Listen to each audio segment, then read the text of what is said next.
Sir, sino po sila, sir? Sir, good evening. I'm Rafael Diakibag. This is my 2016 Honda City. Race inspired. Yun, kompleto na kagad mga auto.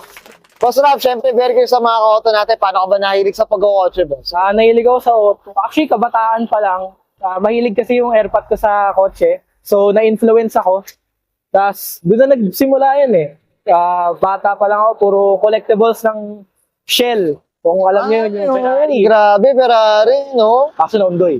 Ayun lang. Pero ano naman, at least, doon talaga nagsimula, no? Talaga sa mga laro-laruan, eh. Tsaka kay Daddy. Shoutout pala tayo kay Daddy dahil ano to, tama? HCP member. Honda Club member po. Yan, oh. Shoutout po sa Honda Club Philippines. Yan, up tayo dyan. Saludo si... Saludo si Auto Culture dyan. Sa mga ano dyan. Sa mga members dyan. Okay. Boss Rob, syempre di sa Auto Culture, okay na po ba? Check natin interior, exterior, tsaka engine bay. Okay na, boss? Sige, sir. Okay na, okay. So, tara, check na natin.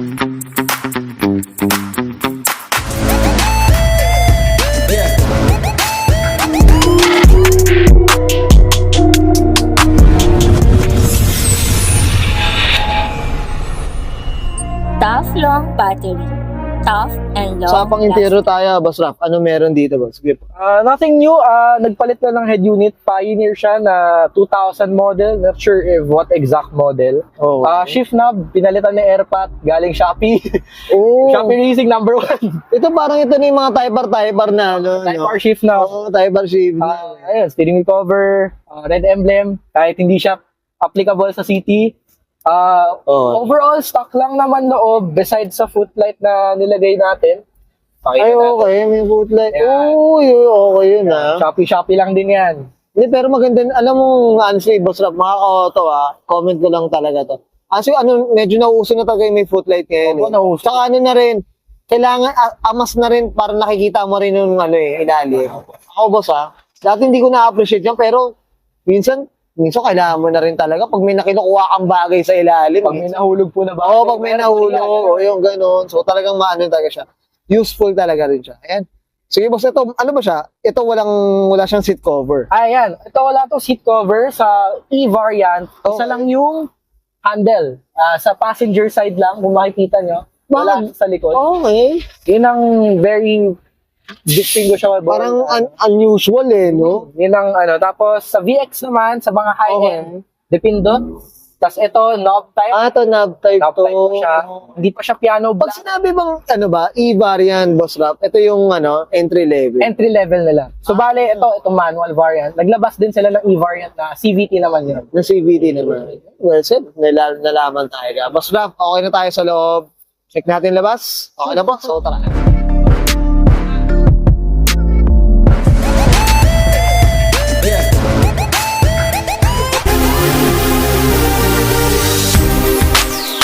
Okay, usapang exterior tayo. Boss Raf, ano meron dito, boss? Sige po. Simula dito sa front end, ito Honda Access DRLs. Okay. Dahil hindi siya stock na ganyan, pinalagyan namin ng airpot ko ng switch para pwede siyang patayin if Pwedeng no? pwede po yun. Pero legit Honda Access po yan, makikita niyo po yan madalas sa mga ganitong model. Ito po yung pre-facelift. Ito ba, ano bang katawan tawag dito? GM6 lang po. GM po talaga tawag. GM, Wala pong EPs, wala pong SX8 na sinasabi. Ganun. GM yung ba, body? GM6 po. GM6. Yes po, GM6 po. Okay, medyo nalaman tayo dyan. Boss, ito usapang kulay. Anong kwento, boss? Ito, taffeta white. OEM color niya po. Taffeta white. Medyo hindi ganun kalinaw due to outdoor parking pero sa taffeta white. Ito ba, boss, ano ba? Pan daily car mo ba? Daily car, family car actually. Okay. Ano? Pero puting-puti pa rin no? Alaga po sa wax. Alaga sa himas. Boss, ito type ko yung mags. Anong kwento dito, boss? Sige po. Ito, Rota Track Rs, 15/7. Offset nito 38. Okay. From what I know. Tapos ang goma natin is actually 80R Sport. Bale, yung suspension nito, naka-torno. Modified shocks. Yung Sino may gawaan natin, boss? Gawang Strat Manila pero wala nang Strat Manila pero dati po silang Classical East. Ay, okay. Yan po. Uy, boss, may nalaman tayong cheese box dyan, Classical East po sila dati. Okay. Pero kamusta naman ang gawa nila, boss? Okay naman po, very comfortable ride. Hindi mo malalamang lowered ka Basta, huwag ka walwal mag-drive. Oo. Chill drive lang tayo. So ito parang ano lang siya no? Kumbaga hindi ka matatakot sa mga hams. Kumbaga manageable siya. Saktong lowered lang. Sinasabi Saktong nga nila, lowered hindi lang. sagad, hindi ganun kataas. Oo nga, tama. Sakto lang. May sakto nakaupo. Yan nga po. Sige boss, usapang salamin tayo. Ano ba? Tinted, Wala, ano tintless. po, tint to. Dati po nakatint, pero tinanggal namin. Ay, ito wala na tong tinto? Wala na pong tint yan. Kung inisip niyo po nakatint po yan, from Honda po, green glass po talaga ang tawag nila dyan. Yun naman pala. Kaya akala niyo nakatint siya, pero... Ay, abang nakagad. Pero ang ganda. Oo nga pala, naka-green nga. Ay, akala ko nga, naka-green shade pa nga, mga auto. Ayan, okay. Ito boss, syempre, FYI sa mga viewers natin, baka nagtataka sila bakit may EK Civic Elite tayo dito. EK Elite. Kasi, kaya may EK Elite sticker dyan sa mga nagtataka na viewers. OG member yung dad ko dyan. Dati kami may SIR, pero city muna ngayon. Oo, yun. Family boy muna. Pero up tayo dyan. Para kasi baka yung mga, mga viewers natin nagtataka bakit may EK Elite dito ng sticker. Pero up tayo dyan sa mga HCP member. Okay. So, dito tayo sa likod naman. Boss Raf, ano meron dito? So, ito, Honda Grace emblem. Nire-badge lang po yan. Sa mga viewers, additional information. Ganito po yung taillight ng Honda Grace LX, yung non-hybrid. Okay. Bale, yan po yung taillight niya, stock pa rin po yan. Yung garnish, galing po siya sa higher trim ng Honda City. Okay. Yung stock po nito, hindi po siya chrome. Parang silver lang po siya. Kumbaga hindi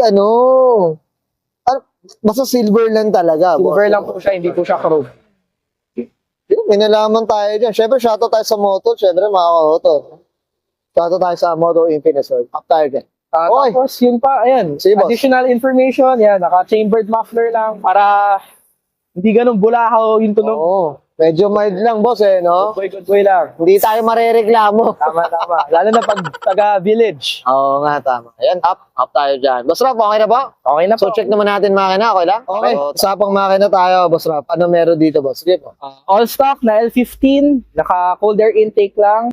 Oo. Ito, ginawa kong parang ram air para hindi naman oo nga, puro no? mainit na hangin. Pero lahat yan, stock lang. So, ito, boss, talaga meron na talagang air duct dito, no? Opo, kasama po yun sa stock na airbox. Oo. Sino may gawa na itong boss? Itong pinalitan mo dito? Yung air filter lang. Air filter lang po. Ano lang po yan? Facebook Marketplace. Uy, up tayo dyan. Tumatangkilik tayo dyan. Siyempre. Ito, anong displacement na ito? 1.5 engine, 1.5. pushing about 116 horsepower. Hindi ko po ganun. entirely sure, pero yun po yung idea ko. In terms of ano ba yan? Go through Google or ano? Through Google lang po eh. Ano, Pero catalog, wala po akong dyno. Oo. Walang dyno sheet. Comment down below kayo mga auto para malaman din natin. Okay, ito, ano ba to? May mga pinalitan ka ba dito? Ito yung battery strap. Ano lang yan, Shopee na Costco. Tapos yan, yun naman, wala nang... Pero mas kamusta naman maintenance natin dito? Maintenance overall after almost 10 years, walang major na sira. Very reliable siya. Besides dun sa, yun nga, yung sa aircon na magnet, yun lang naman, nothing major na. Mababa pa mileage kahit paano for a 10-year-old car. Oh, grabe. Ilan ba ang kilometro na ito, boss? Mga 140 pa lang. Hindi naman OA na mababa, pero for this year, Medyo na yun, bata na yun. Medyo hindi na pagod yun. Okay. Pero boss Rap, okay na tayo dito, boss? okay na. Ayan, thank you. Okay, guys, nakita natin interior, exterior, tsaka engine bay. Siyempre, usapang tayo, CTE variant, mga koto, dito kay boss Raf, Dakiwag. Siyempre, boss Raf, ano na tayo? Shoutout na tayo, boss. Sige, So, unang-una sa lahat, shoutout sa family ko, especially dad and mom ko, sa pag-support sa akin, sa passion na to. Thank you very much. I love you, mom and dad.